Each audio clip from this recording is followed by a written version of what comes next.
ഇന്ന് ഞാനും കുഞ്ഞുമോനും കൂടിയിട്ട് ഒന്ന് പുറത്തിറങ്ങിയതാണ്. ഒരു ചെറിയ യാത്ര. ഒരുപാട് ദിവസങ്ങളായിട്ട് ഞങ്ങൾ രണ്ടുപേരും ഒരുപാട് കാര്യങ്ങളിൽ ബിസി ആയിട്ട് ഇരിക്കുന്നതുകൊണ്ട് തന്നെ ഞങ്ങൾക്കായിട്ടൊരു ടൈം കിട്ടുന്നത് ഇപ്പോൾ വളരെ കുറവേനു. അപ്പോൾ അതുകൊണ്ട് തന്നെ ഈ ആനിവേഴ്സറിക്ക് ഡിസംബർ 13 നമുക്ക് ഒരുമിച്ചൊന്ന് പുറത്ത് പോകണം എന്നുള്ളത് നമ്മൾ ഓൾറെഡി തീരുമാനിച്ചിട്ടുണ്ടായിനി. തിങ്കളാഴ്ച കുഞ്ഞുമോൻ്റെ കസിനും ഫാമിലിയൊക്കെ ഉംറയ്ക്ക് പോകുന്നതുകൊണ്ട് തന്നെ തിങ്കളാഴ്ച നമുക്ക് ഇറങ്ങാൻ പറ്റില്ല എന്ന് മനസ്സിലാക്കിയോണ്ട് നമ്മൾ ഒരു ദിവസം നേരത്തെ തന്നെ ഞായറാഴ്ച തന്നെ ഇറങ്ങിയിട്ടുണ്ടായിരുന്നു. ഉച്ചയ്ക്ക് ശേഷമാണ് ഇറങ്ങിയിട്ടുള്ളത്. ഒരു ചെറിയ ഈവനിങ് ഔട്ട് അത്രേ ഉദ്ദേശിച്ചിട്ടുണ്ടായിരുന്നുള്ളൂ.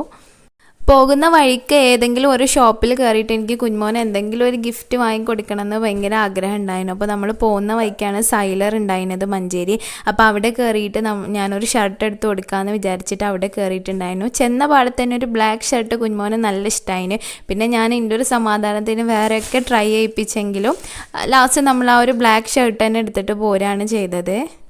അവിടുന്ന് ഞങ്ങൾ നേരെ പോയിട്ടുണ്ടായിരുന്ന നിലമ്പൂർ കനോലി പ്ലോട്ടിലാണ്. നിൽക്കാൻ കഴിഞ്ഞ സമയത്ത് നമ്മൾ ഒരുപാട് എളുപ്പത്തിൽ പോയി വരാൻ തൊട്ടടുത്തുള്ളൊരു സ്ഥലം എന്നുള്ള നിലയ്ക്ക് ഒരുപാട് പോയിട്ടുള്ളൊരു സ്ഥലമാണ്.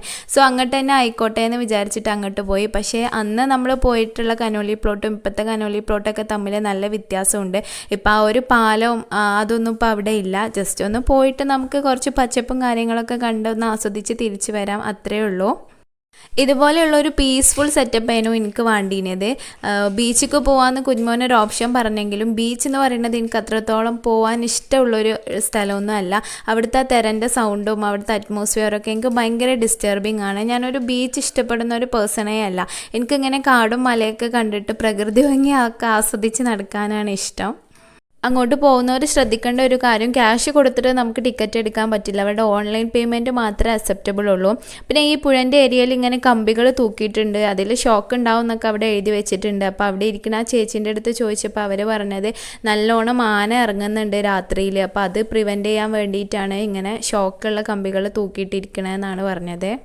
അവിടെ കുറച്ച് നേരം സ്പെൻഡ് ചെയ്ത് ഇനിയിപ്പോൾ അടുത്തത് എങ്ങോട്ടാണ് പോകാമെന്നിങ്ങനെ ഗൂഗിളിലും യൂട്യൂബിലൊക്കെ സെർച്ച് ചെയ്തപ്പോഴാണ് നമ്മുടെ ഈ സായിപ്പിൻ്റെ ബംഗ്ലാവ് എന്നിങ്ങനെ എല്ലാവരും പറയണേ കേൾക്കാം. പക്ഷേ ഇതുവരെ ഞങ്ങൾ രണ്ടുപേരും അങ്ങോട്ട് പോയിട്ടുണ്ടായിരുന്നില്ല. ഞങ്ങൾ കോളേജിൽ പഠിക്കുന്ന സമയത്ത് ഹിസ്റ്ററി ബാച്ചൊക്കെ അവിടെ പോയിട്ട് ഒരുപാട് ഫോട്ടോസൊക്കെ എടുത്ത് പോസ്റ്റ് ചെയ്തൊക്കെ എനിക്ക് ഓർമ്മയുണ്ട്. അപ്പോൾ അങ്ങോട്ട് പോകാമെന്ന് വിചാരിച്ചിട്ട് അങ്ങോട്ട് പോയി. അപ്പോൾ കനോലി പ്ലോട്ടിൽ നിന്ന് കുറച്ച് ദൂരം തന്നെ അങ്ങോട്ടുള്ളൂ. പക്ഷെ അതൊരു അടിപൊളി യാത്രയാണ്. നല്ലൊരു ഫോറസ്റ്റിൻ്റെ നടുവിലൂടെ യാത്ര ചെയ്ത് പോയിട്ടൊരു വലിയ ബംഗ്ലാവിൻ്റെ ഉള്ളിലോട്ടാണ് പോകുന്നത്. റോഡ് കുറച്ച് മോശമാണ് അങ്ങോട്ട് പോകുന്നത്. നടക്കുകയാണ് ഏറ്റവും നല്ലത്. പിന്നെ ഞങ്ങളത് ക്ലോസ് ചെയ്യാൻ സമയത്ത് എത്തിയോണ്ട് തന്നെ നമ്മൾ വണ്ടിയും കൊണ്ടിട്ടാണ് പോയിട്ടുണ്ടായിരുന്നത്. വണ്ടി നമ്മൾ ഉള്ളിലോട്ട് കൊണ്ടുപോകണമെങ്കിൽ എക്സ്ട്രാ പേയ്മെൻറ്റ് ചെയ്യണം. ഈ ഒരു വ്യൂ എന്ന് പറയുന്നത് ഭയങ്കര അടിപൊളിയാണ് കേട്ടോ. നമ്മളിങ്ങനെ ചെല്ലുമ്പോൾ ആ ഒരു വലിയ ബംഗ്ലാവ് ഇങ്ങനെ നിൽക്കണം കാണുമ്പോൾ നല്ല രസമുണ്ട് കാണാൻ. ഇത്രയും നാളിത് ഇങ്ങോട്ട് വന്നില്ലല്ലോ എന്ന് ആലോചിച്ചപ്പോൾ എനിക്ക് ഭയങ്കര ഒരു റിഗ്രറ്റ് തോന്നി. ഒരുപാട് തവണ നിലമ്പൂർ വന്നിട്ടുണ്ടെങ്കിലും ഇത് കാണാതെ പോയല്ലോ എന്ന് ആലോചിച്ചപ്പോൾ. ഇതാണ് അവിടുത്തെ സ്കൈ വാക്ക്. ഇത് നമ്മുടെ മലപ്പുറത്തെ കോട്ടക്കുന്നിൻ്റെ വേറൊരു വേർഷനാണ്. പ്രത്യേകിച്ച് ഒന്നും തന്നെ ഇല്ല. ആ ഒരു മരത്തിൻ്റെ ഇടയിലൂടെയും ആ ഒരു കാടിൻ്റെ ഇടയിലൂടെയും കുറച്ച് സ്റ്റെപ്സൊക്കെ കയറി ഇറങ്ങിയിട്ട് ഇങ്ങനെ ഒന്ന് വരാം, അത്രയേ ഉള്ളൂ. പിന്നെ അത് കഴിഞ്ഞതിന് ശേഷം നമ്മൾ തിരിച്ച് ആ ബംഗ്ലാവിൻ്റെ ഉള്ളിലോട്ടാണ് വന്നിട്ടുണ്ടായിരുന്നത്. അവിടെ ഒരുപാട് റൂംസൊക്കെ ക്ലോസ്ഡ് ആണ്. നമുക്ക് മെയിനായിട്ടുള്ള ഹാള് തുടങ്ങിയിട്ടുള്ള ഏരിയയിലൊക്കെ ഒന്ന് കണ്ടിട്ട് പോരാനേ പറ്റുള്ളൂ. അങ്ങോട്ട് ആ സ്റ്റെയറിൻ്റെ അപ്പുറത്ത് ഉള്ളിലോട്ടൊക്കെ ക്ലോസ്ഡ് ആണ്. 1898 ബ്രിട്ടീഷുകാർ ഈ ഇരുനില ബംഗ്ലാവ് പണിതിട്ടുള്ളത്. പിന്നീട് 1920 മലബാർ കലാപത്തിൽ ഇതിന് കേടുപാടുകൾ സംഭവിച്ചിട്ടുണ്ട്. പിന്നെ 1928 ഇത് വീണ്ടും പുതുക്കി പണിയാണ് ചെയ്തിട്ടുള്ളത്. ശരിക്കും പറഞ്ഞാൽ ഇതൊരു കാണേണ്ട കാഴ്ചയാണ് കേട്ടോ. നമുക്ക് ഒരുപാട് കൗതുകം തോന്നുന്ന ഒരു കാഴ്ച തന്നെയാണ് ഇതെന്ന് പറയുന്നത്. താഴത്തെ കാഴ്ചേനേക്കാളും എനിക്ക് ഭയങ്കര ഇഷ്ടമായത് മുകളിലാണ് കേട്ടോ. അവിടെ ഭയങ്കര ഫുൾ ഏത് ഭാഗത്ത് നോക്കിയാലും വാതിലുകളും ജനലുകളും നല്ല വെളിച്ചം കിട്ടുന്ന ഏരിയ, ബാൽക്കണി എന്നൊക്കെ നോക്കിയാൽ കാണുന്ന വ്യൂ, ഇതൊക്കെ ഭയങ്കര ബ്യൂട്ടിഫുള്ളാണ്. ഓരോ ജനാലേൻ്റെ ഉള്ളിൽ കൂടെ നമ്മൾ നോക്കുമ്പോൾ കാണുന്ന വ്യൂ ഒന്നിനൊന്ന് മെച്ചെന്ന് പറയാലോ, അത്രയും ബ്യൂട്ടിഫുള്ളാണ്. എനിക്ക് ഭയങ്കര ഇഷ്ടമായി. അവിടെ ചെന്നിട്ട് നമുക്ക് അവിടെ ഒരു ദിവസം താമസിക്കാൻ പറ്റിയിരുന്നെങ്കിൽ എന്നൊക്കെ തോന്നും. അത്രയും രസകരമായിട്ടുള്ളൊരു യാത്രാനുഭവമായിരുന്നു അത്.